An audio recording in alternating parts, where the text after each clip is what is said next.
19, living alone in my small apartment on the outskirts of town, with just my dog for company. My building was modest, a few floors with creaking elevators and hallways that smelled faintly of bleach and old carpet. Delivery was a necessity. Restaurants was inconvenient, especially during the pandemic. Uber Eats had been a lifesaver, or so I thought. It was a Friday evening. I had been cleaning my apartment for a couple of hours, preparing for my boyfriend to visit the next day. He lived hours away, so weekends were special. I had scrubbed counters, vacuumed, folded laundry, and washed every dish I owned. My apartment smelled faintly of lemon cleaner, and the soft hum of my air purifier filled the silence. By 6 p.m., hunger started gnawing at me. I didn't want to cook or dirty dishes, so I opened the Uber Eats app. I ordered my favorite meal, a pizza, a salad, and a soda. I made sure the contactless delivery instructions were clear. Leave it at my door, don't ring the bell. About 25 minutes later, I got the notification that my food had been delivered. Excited, I jumped up and ran to the door, but the food wasn't there. I checked around all the doors in my building. Nothing. Just as I was about to message the driver, I heard a knock. It was my next-door neighbor, a middle-aged man named Tom. He was holding my bag of food. "Hey," he said, frowning. "I picked this up for you. I saw the delivery driver peering through your windows. I didn't know what he was doing, so I intercepted him." My heart skipped. "Thank you," I whispered, trying not to shake. I took the food and went back inside, keeping the door locked behind me. Tom left, giving me a quick, worried glance. I set the food on the table, still trembling, and tried to watch TV to calm down. But the unease lingered, like a shadow that wouldn't leave. Later that night, around 2 a.m., I woke up to a loud bang on my bedroom window. My dog, a small 5-pound terrier named Maury, went ballistic, growling, barking, whimpering. My pulse spiked. The window was old and the latch was broken. Anyone could easily lift it. I froze under my sheets, leaving just enough space to peek through. I grabbed my phone and dialed 911, whispering to the operator about someone in my backyard. She instructed me to move to another room and stay quiet. My knife was in the kitchen drawer, and I gripped it tightly as I crept toward the kitchen. Through the kitchen window, I saw something that made my stomach drop. The Uber Eats driver's car parked across the street, headlights off. The field to the left of my building was empty, usually used for trailer parking or letting dogs run. But now it looked ominous. My brain connected the dots. He had probably climbed over the fence and was in my backyard. Minutes felt like hours. Eventually, police arrived, responding to my call. They found footprints in the mud from the rain earlier that night. My neighbor confirmed what I had already feared, that he had intercepted the food because the driver was acting strange. I passed on Tom's offer to stay at his apartment that night, determined to face the night in my own home. But sleep didn't come easily. Every shadow, every creak, every gust of wind made my heart race. At 2 a.m., and just as I was starting to calm down, there was a loud banging on my front door. The police had been lying in wait, hidden to catch him if he returned. And he did. The officers explained later that they had apprehended him outside my building, attempting to gain entry again. That night changed everything. I stopped using Uber Eats entirely when I was alone, and I installed extra locks and cameras around my apartment. I still check every shadow, every reflection, every sound, even when I know it's probably nothing. That fear, that primal terror of someone watching, doesn't fade easily. From then on, I realized that even something as mundane as a food delivery could become a terrifying ordeal, especially when trust is broken. And the lesson stuck. Always be aware, even when you think you're safe in your own home. It was the summer of 2021. a time when city streets hummed differently. Washington wasn't bustling like pre-pandemic days, but nightlife still lingered stubbornly in downtown corners. I was driving full-time for Uber then, mostly nights, partly because I'm a night owl, partly because late-night fares pay better, and the tips are bigger when people are drunk or tired enough to be generous. Saturday had been normal at first. I had dropped off a group of college students who could barely speak over their own laughter and shouting, and I was glad to get a new ping that looked quieter. The name said Chris, pickup from a small side street tucked behind an old strip mall. GPS markers were weird sometimes, especially in these older parts of town. Buildings looked like they hadn't changed in 40 years, brick facades, peeling paint, and fire escapes dangling like they might fall at any moment. I pulled up to the corner and saw him. Hoodie up, jeans, eyes fixed on his phone. I called out, "Chris?" He nodded and got in silently.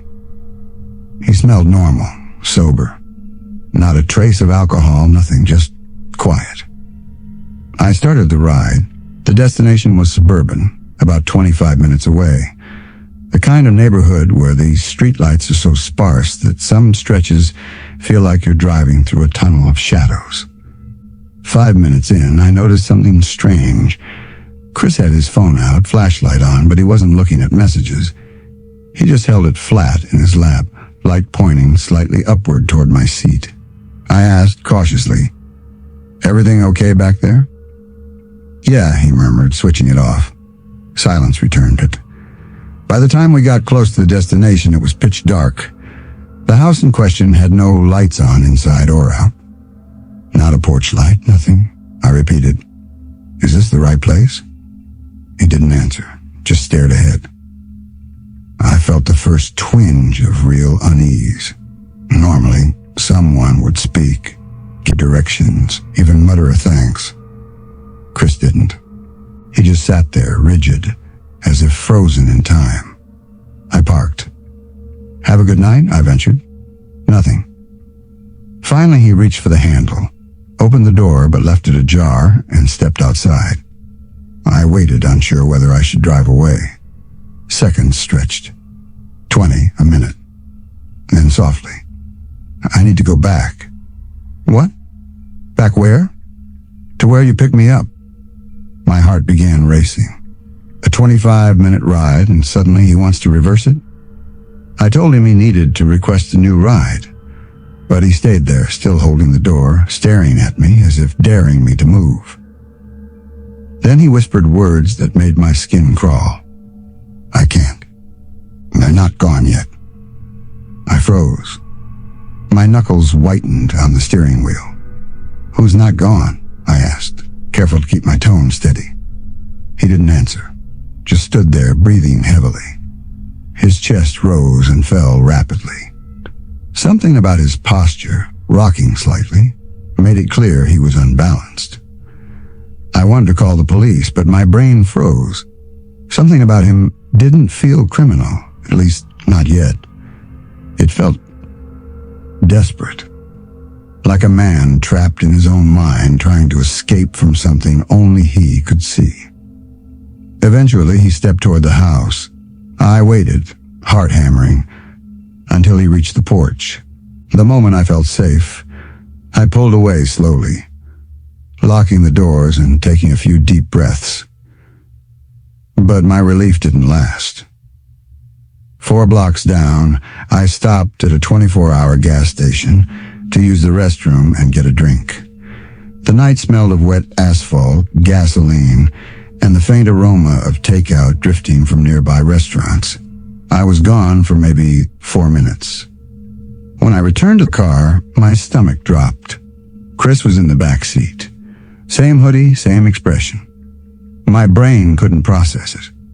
I locked the doors as soon as I saw him, but somehow there he was. "How did you get back in?" I demanded. "Take me back," he said. I reached for my phone, ready to call the police. But before I could, he leaned forward, just enough for me to hear the whisper of his words. "They're still in the house." I swallowed hard. "Whose house?" He paused. Then in a voice that trembled, "My parents." I asked if he still lived there. "Not anymore," he said. The hairs on the back of my neck stood straight. We drove back. My mind raced. Every shadow seemed to move. Every parked car was a potential hiding place. Chris rocked back and forth slightly. His breathing was uneven, shallow. Finally, we pulled up to the house. Still no lights, still no sound. Chris stepped out without another word and walked up to the door, just standing there. He didn't knock, didn't ring the bell. He just existed there, a dark figure framed by the empty lawn. I waited 30 seconds before driving away. I circled the block, parking under a streetlight, trying to calm down. My hands shook. My coffee spilled slightly in the cup holder. I debated calling the police, but what would I even say? A man is standing in a dark house, claiming his parents are still inside? Finally, I reported the ride to Uber the next day, explaining the strange circumstances. They noted the report but had no record of the second boarding, just like the first night story I'd heard from another driver. I still wonder about Chris. Was he sick? Was he hallucinating? Or was it something darker, something I was lucky to survive witnessing? From that day on, I became hyper-aware of passengers. Every quiet rider, every oddly timed pickup, every dark suburban street now sends a shiver down my spine. And I never, ever ignore that instinct. It was October of 2020, a time when the whole country still felt like it was running on edge. Masks, curfews, and the kind of quiet that only happens when an entire city forgets how to breathe. I had been driving Uber for a few months, not because I wanted to, but because life didn't give me another option. The retail store I had worked at for almost 6 years shut its doors one Monday morning without warning. By Friday, my paycheck had dried up. That Friday night, October 23rd, I remember because it was close to Halloween, was cool but not freezing. The kind of night where the air felt sharp against your skin, like it wanted to remind you summer was long gone. I'd already done 6 rides, most of them college kids, hopping between bars that were somehow still open despite restrictions. They smelled like beer, perfume, and the arrogance of youth. I didn't mind them. At least they were predictable. But then came the ping. Derek pickup in front of Lucky Strike Bowling. The address was a 6-minute drive from where I just dropped off 2 drunk friends at a hotel. My tank was half full, the streets were mostly empty, and the ride paid better than minimum fare. I accepted. The thing about strip malls late at night is that they don't feel like part of the real world. The neon signs are half burned out, the parking lots are oceans of cracked asphalt, and the only light comes from sodium street lamps that buzz like insects. The bowling alley was no exception. As I pulled in, the place looked deserted. No cars, no sound, no glow of TVs inside. But there he was, a tall man, standing alone under one of those humming lights. He wore a gray hoodie with the hood pulled up, jeans that looked too clean for midnight loitering, and he kept his head tilted down like he was memorizing his shoes. When my headlights hit him, he looked up. His face was shadowed, but I saw pale skin and eyes that didn't blink quickly enough. I slowed to a stop, rolled down my window. "You, Derek?" He didn't smile, didn't wave, just nodded once and walked toward the car. Every step felt measured, like he'd practiced it. He slid into the back seat directly behind me. The air inside the car changed, colder, heavier. "Destination still good?" I asked, glancing at the app. It was a residential address about 20 minutes out past the suburbs. His voice was soft, almost a whisper. "Yeah, that's right." Something about the way he said it made me think of an answering machine message. Flat, stripped of emotion. I started to drive in anyway. The app told me to head north toward the edge of town, where houses stretched farther apart and the trees grew thicker. For the first 5 minutes, he didn't say a word. I could see him in the rearview mirror, sitting perfectly straight, eyes locked not on his phone or the window, but on me, on the back of my head. I cleared my throat. Busy night? He paused long enough that I thought he wouldn't answer. Finally, just needed to get out of there. Out of where? I asked, keeping my tone casual. Doesn't matter. The silence that followed wasn't the comfortable kind. It was the kind that fills your chest like smoke. 15 minutes later, the GPS directed me off the main road. The streetlights disappeared. Yards stretched into dark fields, fences broken in half, trees clawing at the sky. The houses we did pass looked asleep, porch lights glowing faintly like dying candles. Then, as if he'd been waiting for it, Derek leaned forward, his breath brushing the back of my neck. "Actually, pull in here," he said, pointing at a driveway on the right. The house was dark. No porch light, no cars, no sound. The lawn was a jungle of weeds, and the siding peeled away in strips like old sunburn. I hesitated. "This your place? Just pull in?" His voice wasn't louder, but it had weight, like a command. Against my better judgment, I turned in and stopped near the front steps. My fingers hovered on the gear shift, ready to reverse if I had to.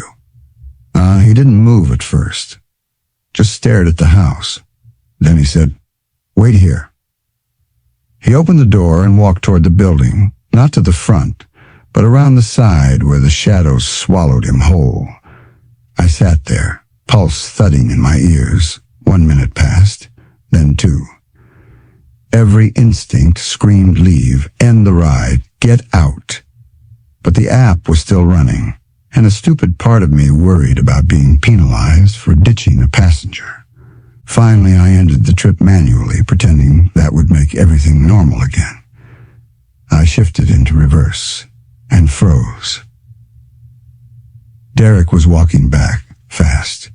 His hands were empty, but his face, God, his face. It was stretched into something between anger and excitement, like he'd just decided something terrible and couldn't wait to act on it.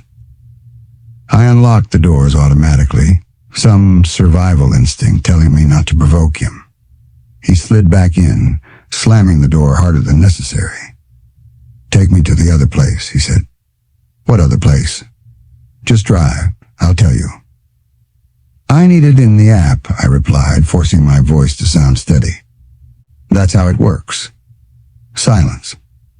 He stared at me through the mirror, eyes like pits. I repeated myself firmer. "I can't take you unless you put it in the app." A long pause. Then flatly, "Take me back to where you picked me up." Relief and dread twisted together in my gut. At least it was a known place. At least it wasn't deeper into nowhere. I nodded and pulled out of the driveway. The whole ride back, he didn't say a word, but I felt him, watching, breathing. Halfway there, I tried to break the tension. "Rough night, huh?"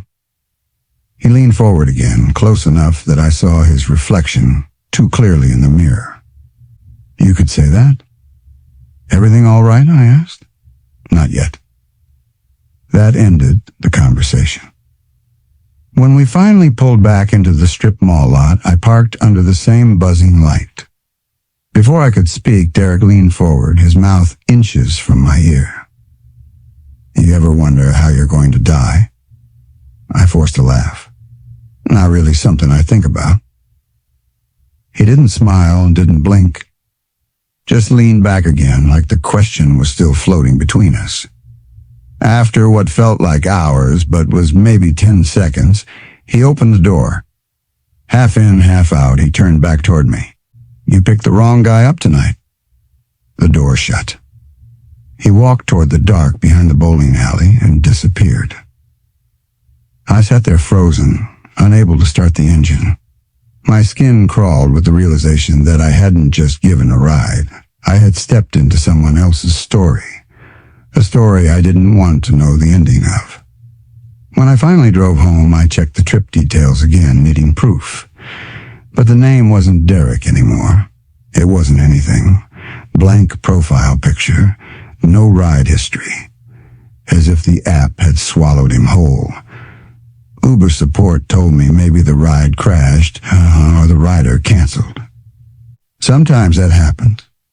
No, I knew what I saw. I knew what he said. You picked the wrong guy up tonight. And every time I accept a request in a dimly lit lot, I wonder if someday, somewhere, he'll decide I was the right one after all.